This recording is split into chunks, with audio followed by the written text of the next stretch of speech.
Hi, my name is Paul Arnold. I'm a marketing and communications strategist, and I do quite a lot of facilitation. I do a lot of training as well.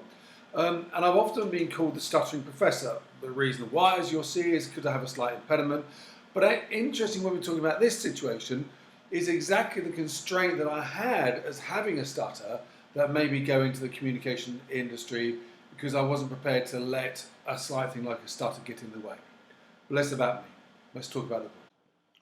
So today I want to just give you a brief summary of this book, A Beautiful Constraint by Adam Morgan and Mark Barden.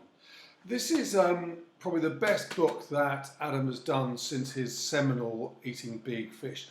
And what I particularly like about it is it's full of practical hints, it's full of very good stories, and actually it's just a beautifully designed book. You know, just fantastic illustrations all the way through, which are really good. So a really good book. But let's get into the meat of what the book's about.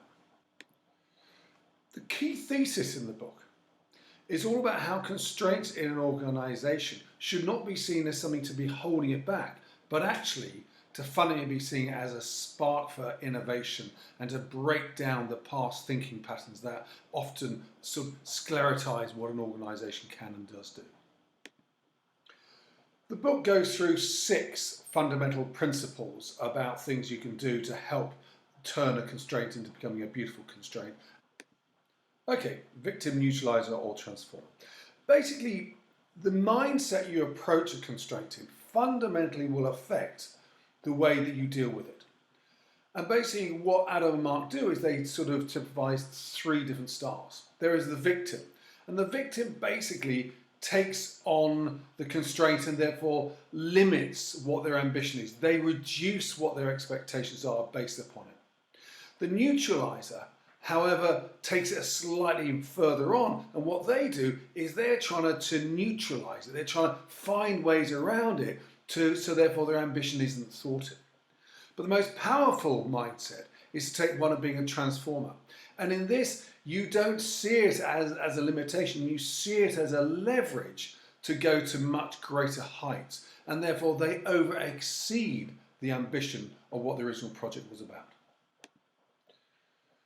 The next one is breaking path of dependence. The trouble is that in many organisations, the cultural ways of doing things means we ask the same questions to the same people, applying the same process time and time again. So it's not too surprising that if you keep asking the same questions, you get the same answers. And basically what constraint does is it sort of blows them apart because you can't resolve the problems of that constraint within the current way of thinking. Number 3 is asking propelling questions, because actually what we know is actually if you set the brain to think in a certain way, it's more likely to go and find the right answers for you. So actually one of the strategies is to ask it in a way that actually starts to propel proper answers and better answers for it. And so from examples that they give you is that you basically put together what is your sort of the driving ambition you got, then you couple it with the constraint and you push them 2 together. For example, IKEA asks, how to make a durable, well-designed table for $5? And basically what you've got there is you've got the how-to, which is the ambition, with the thing about getting the table done for just $5. And basically the answer was they had to chuck away all their current thinking about how to make tables. And they had to find in other ways. And what they've discovered was you could get doors really cheap, cut them in half, and there you are, you can get a table for $5.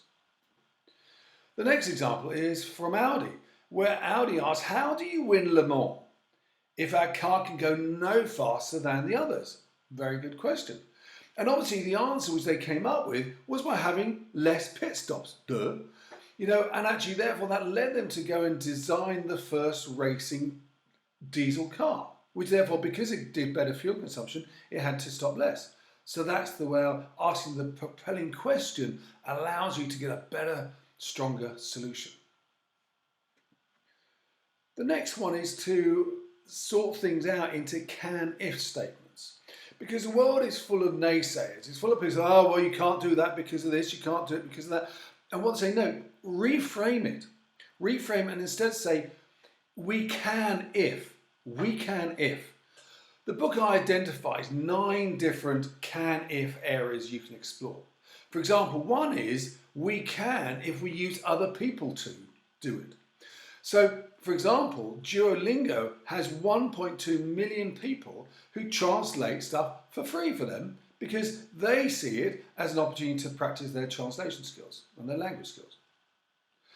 Another way is you can say we can if we remove X, if we remove something.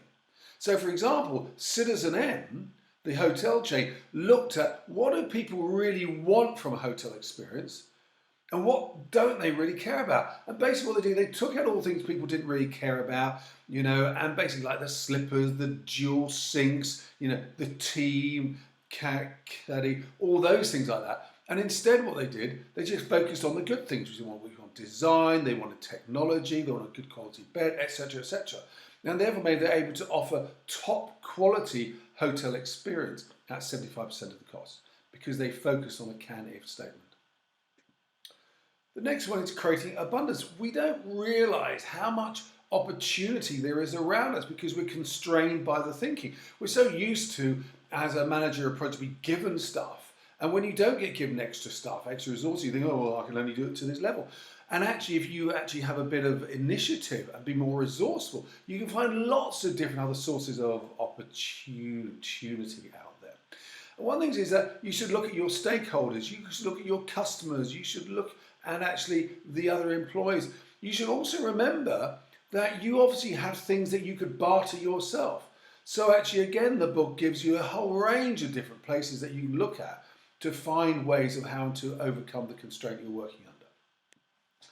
Finally, the book talks about activating emotions because we certainly know that actually if you can use the propelling power of both a negative force of like fear or sort of injustice or something like that, that really pushes you on. But if you then actually link that together with a more positive emotion, be it carrot and stick, then you're inspired as well as driven to go and do things. And we certainly know that if you have a very strong passion and a very strong reason why you're doing something, then that becomes the key driver that helps you overcome any constraints that are put in the way and keep forced yourself to be focused on the end goal.